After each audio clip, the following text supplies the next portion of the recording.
Hello, kumusta po kayo? Ito, nakagawa ulit tayo ng bagong video pero sa isang old ano, nakagawa ulit tayo ng video. Follow up ito dun sa unang mga video. Actually, nagbabalik tayo sa isang lugar na napuntahan natin. Noon, nandito si pamangkin ko, si Blaine. Nandito tayo sa Kukitlam ngayon. Alam niyo na siguro alam niyo na kung bakit tayo nandito. Mamimingwit na naman tayo. Susubukan lang natin, may makuha o wala. Nakon ko lang kasi yung lugar. Kumbaga madalang ko siyang mapuntahan. So ito ang tinatawag na Como Lake, sa banda ng Kukitlam. Katabi siya ng Lafarge. Mas malayo ng konti yung Lafarge, mas malapit ng konti ito. Hindi tayo pinalad makakuha dito dati. So, dito tayo sa Gothenburg Street. Ayun, Gothenburg Street. Tapos naglakad tayo. Ayan. So ang papunta dito is magtre-tren tayo ng Millennium Line. Tapos sasakay tayo ng 156, bababa tayo ng Burkitlam station ng Millennium Line train. So hindi ito yung napuntahan namin na parte. Doon sa kabilang parte kami nakapunta ni Blaine, doon banda. So ayan, danger, thin ice, do not walk on frozen lake. Ayan, wala pa ako nakikita nagpi-fishing. So kung may makita tayo, tabihan natin. Ayan, lakad tayo. So ayan yung itsura ng lake. Ito, namamatay yung mga grasses kasi ngayon nga malapit na yung taglami, yung malapit na magkuan ng niebe. Ang mga Tagalog naman niebe. Malapit nang mag ice or mag snow dito sa banda ng British Columbia. Yung ibang parts actually nag-i-snow na, pero dito sa malapit sa Vancouver, malapit sa Vancouver tong Kukitlam hindi pa naman nag-yeyelo. So ayan, ang daming kamoran to, kalaban natin yan sa pangingisda. Tapos ito yung mga Canadian geese, ang lalaki niyan. Nabalak ko nga yan one time bago tayo makaalis dito sa lugar na to, yung pauwi na ng Pilipinas. Gagawa tayo ng miracle milagro, manghuhuli tayo niyan tapos lulutuin natin. Ano sasabihin ganda ng panong laki. Yan i-zoom ko lang and I hope di kayo nahilo.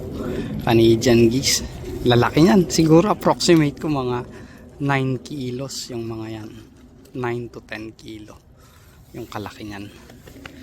Yan, lakad tayo. May mga kasama din tayo. Ito yung maganda dito sa lake na to, meron siyang playground para sa mga bata. Yan. Yung mga ibang lakes na pinupuntahan natin walang playground. Kasi yung karaniwan natin pinupuntahan sa Rice, walang ganito yon. Pati dun sa pinupuntahan natin sa Suri din, sa Green Timbers, wala rin siyang pangalan to, wala rin siyang playground. Ayan, may nangingisda doon, ay nakita na ako, tatabihan natin yan. Ayan. And then mapapansin nyo karamihan ng tao dito is mga puti, pero marami dito mga Chino. Puntaan natin, tabihan natin yun, yung nangingisda na yun. Tapos siguro unti-unti nating ilawas ang ating gamit din. Sa dock tayo ng Como Lake. So maliit lang siya na lake, hindi ko alam, siguro man-made din tong lake na to, kung saan nagkapan yung pangalan to, kumbaga mababang lugar ito dito sa Como, ay dito sa area na to sa Kukitlam, nabubuo yung tubig dito. Ayan ang isda ko. Mamaya pupunta tayo dun sa gilid, yung pinuntahan namin ni Blaine, doon ako magbabato siguro. Parang nahiya ako dito tatabi ako dito. Pwede rin naman tayong tumabi dito Parang gusto ko nang subukan. Pero mas maigi doon eh. May nakita kasi ako doon noon na alam mo yung scales ng isda. Yun yung nakita ko doon. So, doon siguro tayo. Sertihan na lang. May makuha o wala. Dalawa na pala sila dito eh. Mayroon pang isa doon. Oh. So, punta tayo sa kabila. Masubukan lang din natin. Medyo nahiya ako dyan eh. Ganda sana doon sa gilid na yan. Pero mamaya siguro. Ang pan natin dito is mga 2 hours lang tayo dito. Mga 2 hours lang tayo dito kasi sa weather prediction mamayang alas 12 ng hapon is uulan. O nga pala, date pala ngayon is December 22. Somewhere mga 9:40 or magte 10 o'clock na. Yan ang daming itik, malardak. Yung una kong hinabol nagawi ako dito ng Canada. Yan. Makulay yung lalaki, yung babae hindi. Pero parehong mallard duck yung mga yan. Pupuntahan natin yung pinuntahan namin ni Blaine na pwesto. Doon tayo siguro magtapon. So dito yun eh. So pang second time natin na pumunta dito. First time was kasama natin si Blaine. Pwede rin pala tayo dito eh. Magtapon dito. Pero titingin tayo nung may pumipiglas. Ayun. Yung turo sa akin ng mga namimingwit na kasama natin sa suri. Puntahan mo or batuhan mo yung may pumipiglas. Huwag kang pupunta dun sa walang gumagalaw. Siguradong wala kang makukuha dun. So take natin yung advice na yun. So, hindi ko ini-expect din kung may makuha tayo wala. Nawala yung island dito sa gitna. Mayroong island. Ayun pala, siya yung island doon. Yun ang pupuntahan natin, yung malapit doon. Mayroong island doon eh. Maliit lang na island. Yan yung pupuntahan natin. So, shout out sa mga kaibigan natin. Mga special mention. Of course, nandyan yung si Mariko Ganda. Siyempre, yung mahal kong asawa, si Mildred. Mariko Ganda Chrissy. Ayan. Tapos, the ever very supportive na nawawalang pamangkin ko, si Celsia. Ayan, of course, si Lades. Sino pa ba yung palagi nagsasupport sa channel? Ayan, si Nicole pala. Si Nicole. Ayan, palagi nasa channel din si Nicole. Nakasupport pati yung channel nung asawa niya na si Ramses. Oh, magandang araw sa inyo. Sino pa ba? Ayun si Candida. Oh, Candida. Ayun. Hindi ko masyadong nakakana nung lately lang. Siguro na busy din si Candida. Tapos sino ba? Maalala ko. Pasensya na kung hindi ko naaalala. Hindi kasi ako naglilista. Sabi ko na si Des. Si Nicole. Ayun sila, Jingjing. Yan. Sila Jingjing at saka sila sino ba? Jingjing. Oh, walang kodigo ano. Ayun sila Raquel din. Nagso-support din sa channel namin ni Mildred. Yan, sino pa ba? Si Girly din. Lagi ko nakakalimutan no? Si Girly. Girly, kumusta na? Parang hindi ka na masyadong nakikita sa mga live ni Mildred, pero alam kong nandiyan ka nang. Kumusta sa'yo? Ano ba? Nakasupport sa channel. So inulit ko lang, pasensya na kung hindi ko na i-shoutout yung mga pangalan nyo. Next time siguro gagawa ko listahan. Ayan, ito magandang pwestuhan to eh, kaso may nakaupo na. May nakapwesto na pala siya eh. So doon tayo sa may dock. Subukan lang natin doon isang oras o isang oras kalahati lang. Wala tayong makuha, okay lang. At least napasyalan ulit natin itong napuntahan namin dati na lake. So mga ganap siguro, ewan ko lang kung matutuloy ako. Iniisip ko kasi holidays na rin dito. Masayang holidays dahil wala nga trabaho, kaso nga lang wala rin sweldo. Yun lang problema. May 2 days yata kami na mga libre. So ang binabalak ko is medyo layo pa. sa Metro Vancouver. Nabalak ko yung pupunta ng Maple Ridge, pupunta ng Vancouver Island, mga ganyan. Mag-isa ko lang. Katulad ngayon, mag-isa ko lang po ngayon na pumunta dito sa Como Lake. Ayan. So magse-set up na po tayo. Bababa ko kayo saglit ha. Enjoy nyo muna yung mga view. Iikot ko muna kayo 360. Ayan. Hinay-hinayan natin. So nandito tayo sa may isang pang dock. Bali dalawa ang dock dito, tatlo yata. Yung pinanggalingan natin kanina na nag-start ako ng may mga namimingwit is doon banda. Yun yung may sasakyan doon. Doon sila. Hindi ko yun yung dalawang namimingwit doon. Zoom natin. Yan. Yan yung may kotse doon. Doon tayo galing. Hinikot natin. Hinikot natin ng kalahati lang. Yan yung linakad natin. Yan. Pupunta ganyan. Tapos may isa pang namimingwit din doon.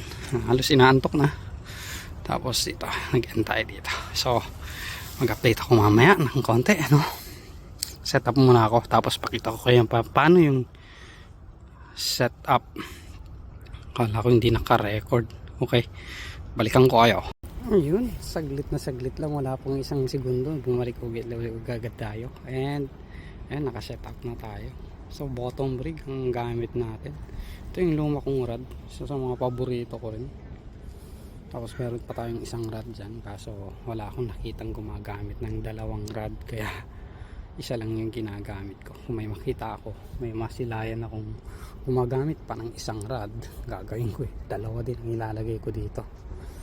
Kasi dito sa British Columbia mayroon yung mga fishing rules na pag sa lake ka, isang rod lang ang pwede mong gamitin, tsaka isang hook din ang pwede mong gamitin. Bawal yung dalawang hook, bawal ang dalawang rod na sabay na ginagamit dito sa British Columbia. Yan yung ruling dito. Kaya ayan, magtsaga tayo sa isang hook. Anyway, pakita ko rin yung itsura ko.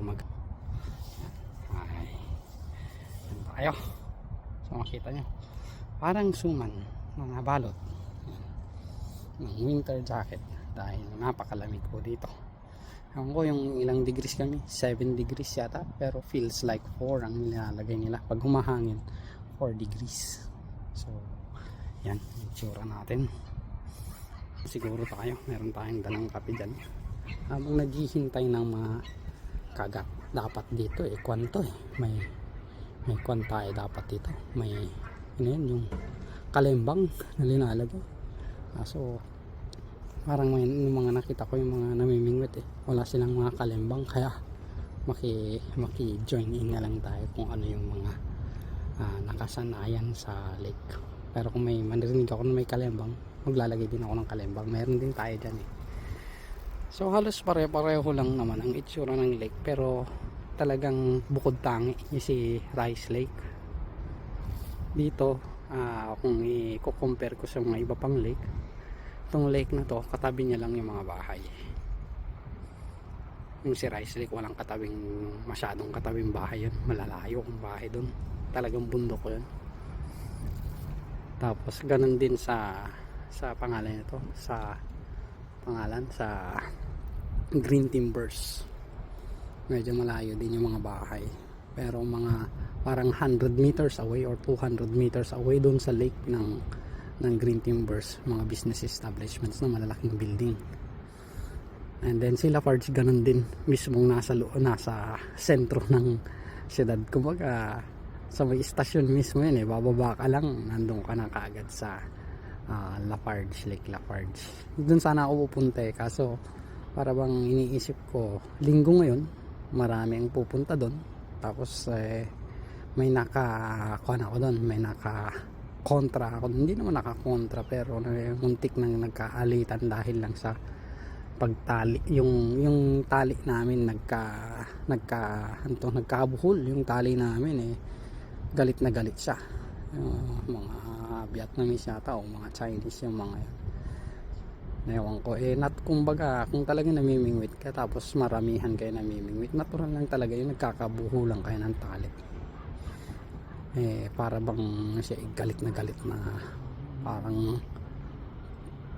laki-laki ng kasalanan ko na nabato ko yung linya niya. Anyway, Pabayaan na natin yun. Napakaraming lakes dito sa Canada. Anyway, Canada has the greatest number of lakes sa buong mundo. Siya yung pinakamaraming lakes na lugar ng Canada. Okay, so ayan, kakapit tayo siguro. Ayan, nagre-reel in yun. Obserbahan ko lang siya kung saan siya nagtatapon. So yun yung tali niya. Okay, ewan ko, nakikita niyo yung tali niya. Kita ko yung wave ng tubig. Ang binabatuhan niya is yung island na yan. Ito, yung island na yan.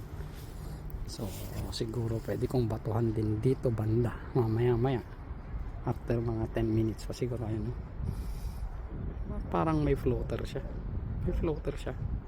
o sumabit, may mga sumabit na dumi,